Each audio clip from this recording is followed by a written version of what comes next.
PM Modi और Biden के बीच virtual बैठक हो रही है, जिसकी तस्वीरें हम आपको दिखा रहे हैं। यूक्रेन और रूस युद्ध के बाद पहली बार हो रही बात। को यूक्रेन के राष्ट्रपति के साथ सीधी बातचीत का सुझाव भी रखा। हमारी संसद में भी यूक्रेन के विषय पर बहुत विस्तार से चर्चा हुई। हाल में बूचा शहर में निर्दोष नागरिकों की हत्याओं की खबर बहुत ही चिंताजनक थी। हमने इसकी तुरंत निंदा और एक निष्पक्ष जांच की मांग भी की है। हम आशा करते हैं कि रूस और यूक्रेन के बीच चल रही बातचीत से शांति का मार्ग निकलेगा।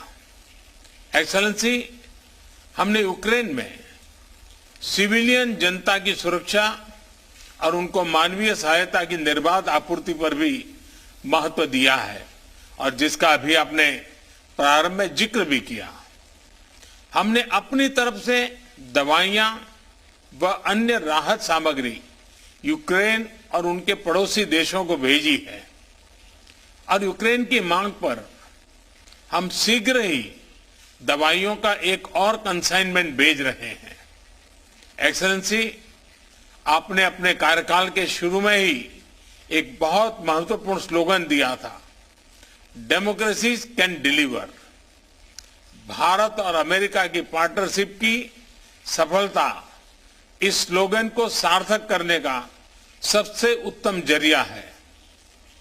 इस साल भारत अपनी स्वतंत्रता की 75वां वर्षगांठ मना रहा है, और हम अपने डिप्लोमेटिक रिलेशंस की 75वीं सालगिरह भी मना रहे हैं। मुझे विश्वास है कि भारत की अगले 25 सालों की विकास यात्रा में अमेरिका के साथ हमारी मित्रता एक अभिन्न अंग रहेगी। एक बार फिर आज के आयोजन के लिए आपका बहुत बहुत धन्यवाद।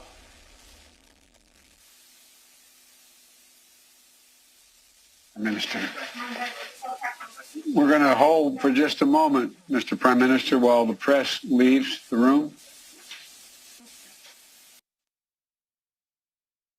बाइडेन और पीएम मोदी के बीच में बातचीत चल रही है, और कई ऐसे मुद्दे हैं जिस पर समझौता हुआ है। और पीएम मोदी और बाइडेन के बीच वर्चुअल बैठक, जिसमें प्रधानमंत्री नरेंद्र मोदी अपनी बात रखते हुए, और यूक्रेन रूस युद्ध के बाद ये पहली वार्ता हो रही है, पहली बातचीत हो रही है।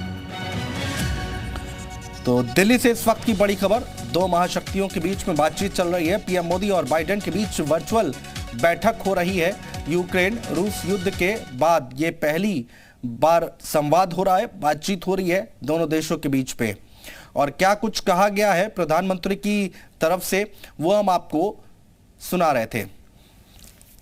बातचीत के लिए राष्ट्रपति बाइडेन का धन्यवाद, ये बात कही है